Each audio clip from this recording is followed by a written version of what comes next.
brought up with this belief that there are good guys and there are bad guys. But eventually, you come to realize that there are bad guys and there are worse guys and nothing else. Look at you. So adorable. Thunderbolts, with an asterisk added on. The latest Marvel film to be released, and yes, they do explain the asterisk, besides using it to make the most unusable popcorn and drink holder I've ever seen. Oh no, but yes, the latest big Marvel film with a ragtag group of heroes and villains we've seen in previous films banding together to stop a new threat.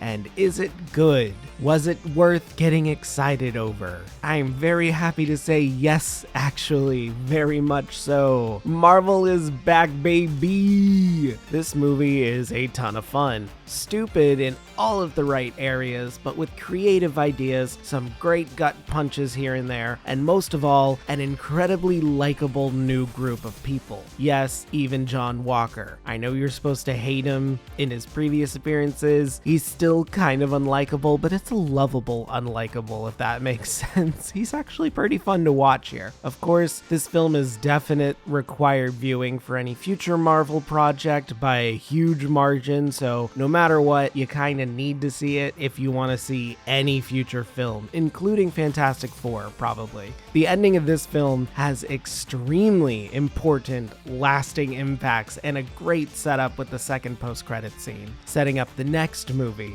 And I think Doomsday. I'm not sure yet. I'm gonna go into this review with no spoilers, so don't worry about that, but I still suggest seeing it for yourself. Let me explain what works, what doesn't work, and why I am so happy with this final product. So, what is this movie even about? Thunderbolts follows the US after the events of Captain America: Brave New World, with the impeachment trial for Valentina Allegra de Fontaine, a character seen in several instances since Endgame, recruiting a bunch of shadow operatives like John Walker, Yelena, others. She's essentially a stand-in for Amanda Waller in Marvel.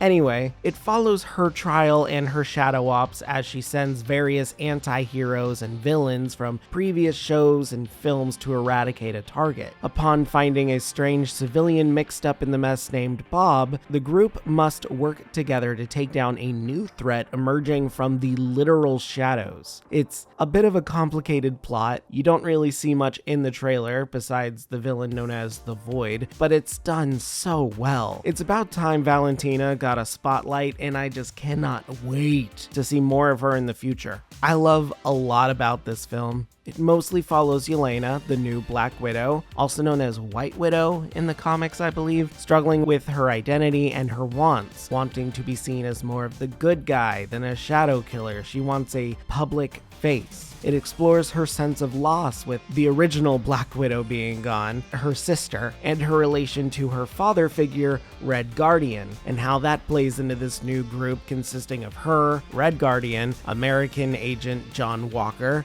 Ghost from Ant-Man 2, now known as Ava, and Bob. I know Taskmaster is on the posters as well, and no spoilers, but her role is exceedingly minimal, which makes me wonder why she got front billing. She really doesn't do much. There's a reason for that.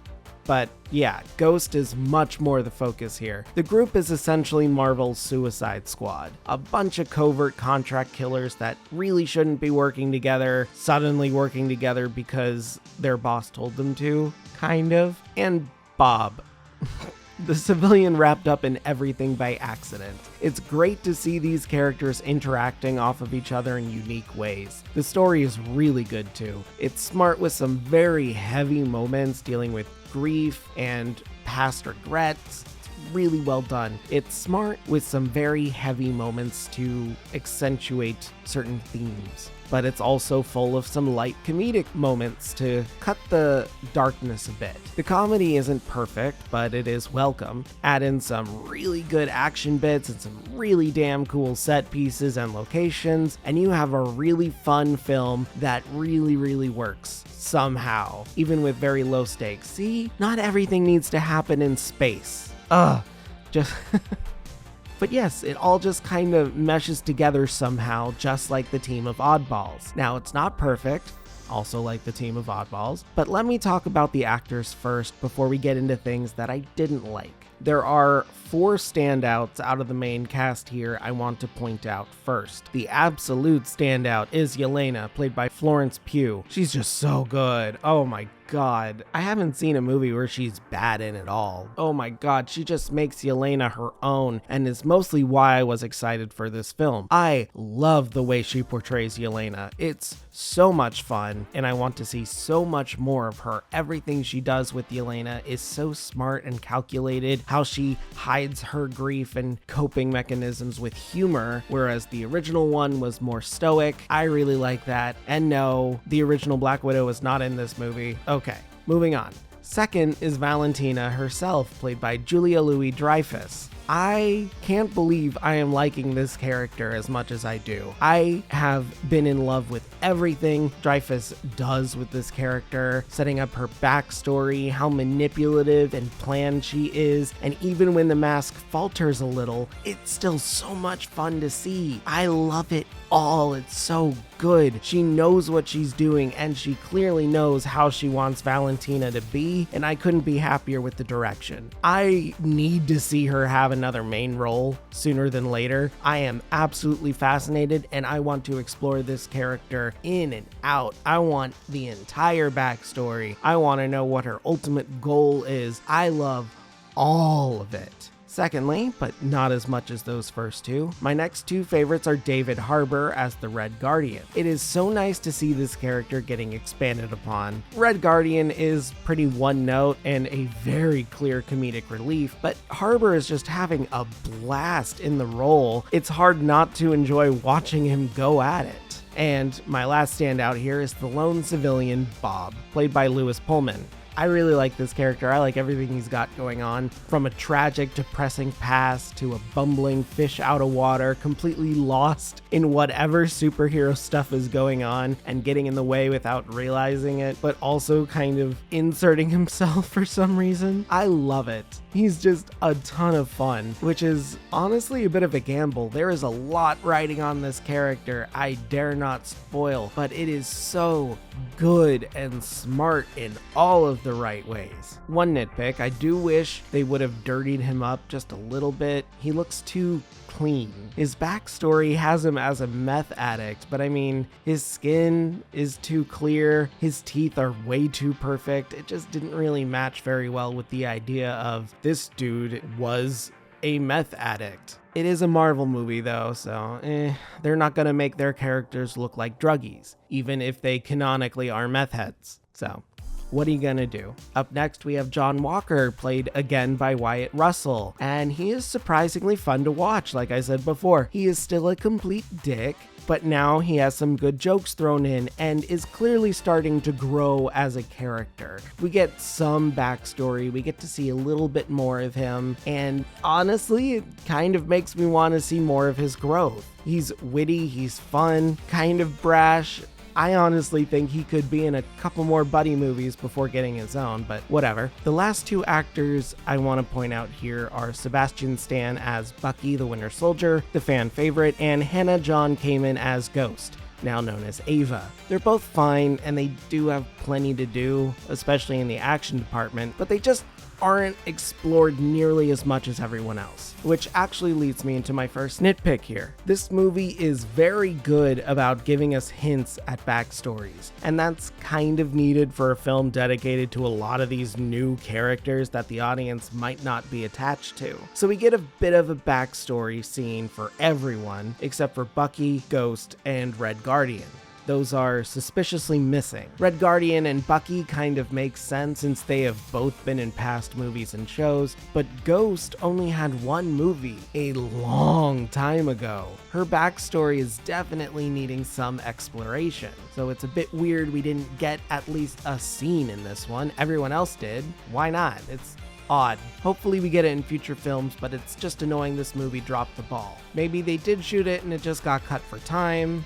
Who knows? Another nitpick are the jokes. It's still Marvel humor, and while it isn't anything as cringe as, say, one of the Thor movies. It's still very, very dry. It's fun for the most part, but that's about it. It's better than the other films, but it's still Marvel humor. If you don't like it, you probably aren't gonna like this humor much better, but it's okay.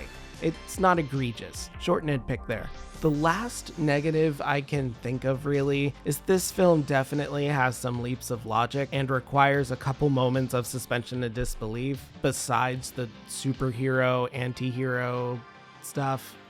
There are moments that make absolutely no sense in continuity, but are clearly done for a cool practical stunt to be used. Like, wait, how did these characters end up in this location if their ride was blown up and there was no other cars? What? Type stuff. It's not really distracting, but it makes you question the more you think about it. I do think the film wraps up a little too cleanly for a dark subject matter too, but that's just a personal gripe. And it's a Marvel movie. I feel like we can go dark, but we also need to go light a little bit. It's still good. Otherwise, I think this film is ridiculously solid. This is such a great Marvel debut for director Jake Schreier, who hasn't actually directed a movie since 2015. Oh, what? But he's been doing TV shows. Oh, he directed 6 episodes of Beef. I loved that show. That's awesome. I like that. I hope he gets to do more with this cast and the Thunderbolts too at some point, because geez, this was just a lot of fun and very clearly can expand so much more on all of these characters. I cannot wait to see more, and I highly recommend seeing this film in theaters. Even though it could have been better in a couple of areas had the writing been expanded a little, it's probably what I would have fixed. Still, it is definite required viewing for any Marvel project going forward, including Fantastic Four First Steps and Avengers Doomsday, I think. I hope so. It has 2 post-credit scenes, one being a joke, the second one setting up future films, so stay for those. So ultimately, Thunderbolts with an asterisk gets an 8 out of 10 from me. Hey guys, thanks for sticking around for another one. Provided everything goes right, I should be at FWA right now, so if you see me around, say hi and interact with this video. What do you guys think? Are you Marvel heads? I wouldn't really say that I'm a big Marvel fan, but I've seen almost all of the movies. I've kind of been floundering on the TV shows. Like, I didn't watch the 2nd season of Loki. I only watched like 1 or 2 episodes of She-Hulk. I'm pretty sure people are kind of liking it now. I know something about the ending that people seem to enjoy. I don't know. The CGI is still not great, but that's CGI for you. It's not as noticeable in this movie. It's still there, and it still doesn't look very real, but I like the other parts of the effect. Like, the villain has this thing where they can just point at someone and they like flatten into a shadow. Everyone's like, how do you fight against that? And that's a very good point that they do kind of address in this movie, but it's just boom, gone. And I'm like, oh damn. I think it's really fun. I think it's creative and imaginative, and I really like being able to see not only the heroes do certain things like that, but also the villains now, and how we're getting really interesting antagonists. In fact, this Marvel movie actually does something interesting with its antagonists that I don't think we've seen from a Marvel film yet. Definitely seen it from DC, I'm pretty sure, but not from Marvel, so that's cool. Anyway, what did you guys think of this movie? Did you see it? Do you know what the asterisk stands for? Remember to tag any comments about that down below as spoilers, just for people who haven't seen the film yet. And yeah, after that, don't forget to like this video, subscribe, ring that bell so you don't miss a video. And yeah, that's it. Have a great day, and if you're not, have a better one. See ya. I'm just a ghost in your stereo. The fading memory of a shipwreck in the undertow. You're just a lost song.